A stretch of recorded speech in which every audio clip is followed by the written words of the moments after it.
আশিক রয়েছে, দিওয়ানা রয়েছে, আল্লাহ তোমার আশিক রয়েছে, তোমার মহব্বতে প্রতিষ্ঠার রোজা রেখে তারাবির সঙ্গে নামাজ দায় করে আজকে ঈদগাহ মাটিতে যাচ্ছে। আল্লাহ বলে শোনো ফেরেশতা মণ্ডলীগণ, আজকে তোমাদেরকে কলম চলাতে হবে না, আজকে তোমাদেরকে নেকি দিতে হবে না। কোনটা নেকি কে দিবে সেটা তোমাদেরকে ঠিক করতে হবে না। আমি আল্লাহ আজকে ওই বান্দাদের আমি কলম নিচে চলাবো, আমি নিজে নেকি তাদেরকে দেবো। সুবহানাল্লাহ।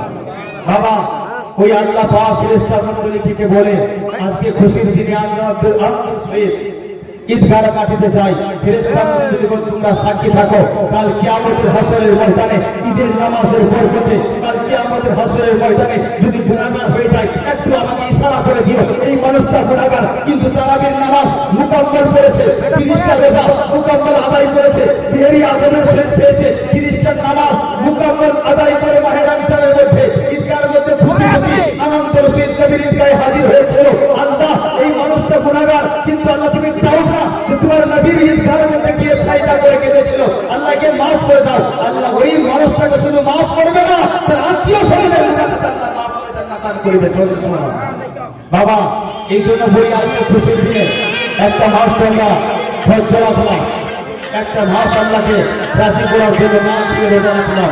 কিন্তু বাবা এই একটা মাস খাবার নেওয়ার জন্য আজকে আমাদের ওই যে ফেরেশতা রয়েছে, ইবলিস শয়তান রয়েছে, ইবলিস শয়তান আজকে ঝিনুক থেকে তাকে তোলানো হবে, তাকে বন্দী করানো হয়েছিল, আজকে খুলে দেবে। আর খুলদি করি বাবা আমরা আবার ওইরকম হয়ে যাব।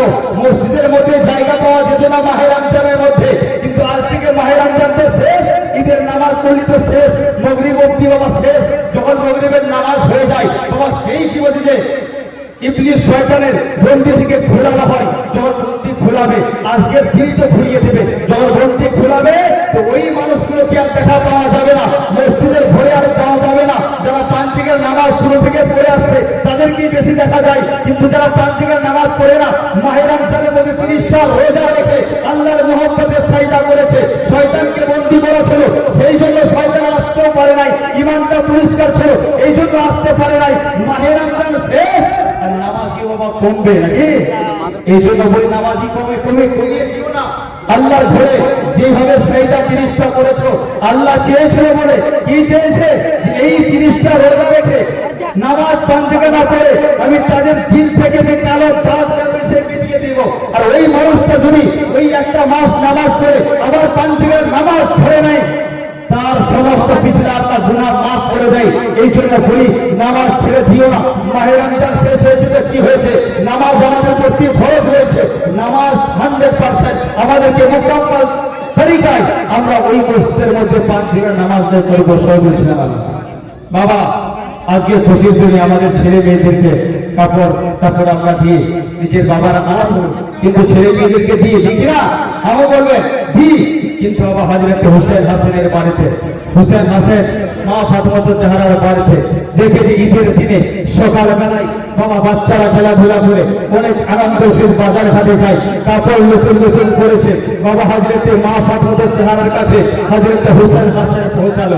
বাবা হযরত হুসেন হাসান যখন পৌঁছেছে মায়ের হাত ধরে কান্না শুরু করেছে, বলতে মা আজকে ঈদের দিনে অনেক ছেলেদেরকে আমি দেখলাম, অনেক বাবারা তার সেই সন্তানদেরকে হাত ধরে বাজারে নিয়ে যায় ভিআইপি কাপড় পরে। বাবা আজকের খুশির দিনে বাবা আমিও চাই আমার ভাইও চাই যে আমাদের নতুন পোশাক হোক। মা ফাতিমা কান্না শুরু করেছে। বাবা মা ফাতিমার বাড়িতে চুলা জ্বলতো না, আজকে আমরা সেমনি খেয়ে তারপরে ঈদগাহের মধ্যে আসি। মা ফাতিমার মধ্যে সেই বাড়ির মধ্যে পুরো সেমনি ছিল না, আল্লাহর মহব্বতে খাওয়া ছিল না। হযরত মা ফাতিমাকে হুসেন জিজ্ঞাসা করে বলে, হাসান জিজ্ঞাসা করে বলে মা আজকে খুশির দিনে আমারও কাপড়ের দরকার, আমিও পাঞ্জাবি পরবো, মা তুমি আমাকে পাঞ্জাবি দাও। সঙ্গে সঙ্গে হযরত মা ফাতিমা কান্না শুরু করলো। বাবা কাঁদতে শুরু করেছে, মা ফাতিমার চোখের পানি ভর্তি আছে। মা ফাতিমা বলছে বাবা তুমি নিজের বাবার কাছে চলে যাও। বাবার কাছে পৌঁছালো, হযরত আলীর কাছে পৌঁছালো। আলীকে জিজ্ঞাসা করে বলছে বাবা আজকে ঈদের দিনে আমরা কি নতুন ড্রেস পাবো না, আমরা কি নতুন পাঞ্জাবি পরবো না, ঈদগাহের মাটিতে যাবো বাবা আমার কি কাপড় নেই? বাবা সঙ্গে সঙ্গে হযরত আলী কাঁদতে শুরু করেছে, আল্লাহকে স্মরণ করে বলছে আল্লাহ নিজের জামাটা আমার চিরাগুনা রয়েছে, আমার এই জুব্বাটা কতদিন ধরে আমি পড়তে আছি, আমি কিভাবে আমার সন্তানদেরকে দেবো? হুজুর হে আল্লাহ পাক আজকে আমি কি জবাবটা দিব আমার হুসেন হাসানকে? সঙ্গে সঙ্গে আলী বলল হে আমার কি বলে হযরত হুসেন হাসান, হে আমার জানের টুকরা লাল শোনো হযরতে মুহাম্মদ মুস্তাফা তোমার নানার কাছে দৌড়াও সবাই বলে সুবহানাল্লাহ। বাবা সেই হযরতে হোসেন হাসান ঈদের দিনে নতুন জামা নেবার জন্য নবীর কাছে পৌঁছালেন। বাবা নবীর কাছে যখন পৌঁছেছে নবীকে জিজ্ঞাসা করে বলছে নানা গো, নানার কাছে বসলো, বলছে নানা আজকে দিনটা কি? বলছে ঈদের দিন। বলছে কোথায় যাবে? বলছে ঈদগাহে যাবো। বলছে আনন্দের সহিত সকলেই আমি দেখলাম নানা গো আজকে আত্মীয় স্বজনরা পাড়া ভর্তির ছেলেরা আজকে নতুন ড্রেস পরেছে, কাপড় পরেছে। আমার বাড়িতে একটা খেজুর ছাড়া পানি ছাড়া জল ছাড়া কিছুই নাই, সে কেউ ভালো মানুষরা খায়, কিন্তু আমাদের পরনের মধ্যে ওই পাঞ্জাবিটাই রয়েছে যেই পাঞ্জাবিটা আমি বাচ্চার থেকে পরে আসি। নানা আমি চাই যে আজকের দিনে আমার কোন নতুন ড্রেস চাই। নানা বলে ওই হযরতে মুহাম্মদ মুস্তাফা সাল্লাল্লাহু আলাইহি ওয়াসাল্লাম বলে এ হোসেন হাসান চিন্তা করিও না, আল্লাহকে আল্লাহর মহব্বতের সবুর ধরে অবশ্যই পেয়ে যাবে। বাবা সঙ্গে সঙ্গে বাচ্চা ছেলে হযরতে হোসেন হাসান নানার হাত ধরে বলতে না না আজকে আমার লাগবে, ঈদের নামাজ পড়তে যাবো, আমার কোন আজকে নতুন পাঞ্জাবি জুব্বা লাগবে, নানা আমাকে দাও। সঙ্গে সঙ্গে আমার বিশ্বের নবী আল্লাহর কাছে দুই হাত তুললো, আল্লাহকে জিজ্ঞাসা করে বলে আল্লাহ আজকে হোসেন হাসান আমার কাছ থেকে যাই না, ঈদগাহের মাটিতে যাবো, সময় হয়ে যায়। আল্লাহ গো আজকে হোসেন হাসান জুব্বা চাই, পাঞ্জাবি চাই, করবো কি? সঙ্গে সঙ্গে আবার এই দোয়াটা তো আল্লাহর কাছে করতে আছে।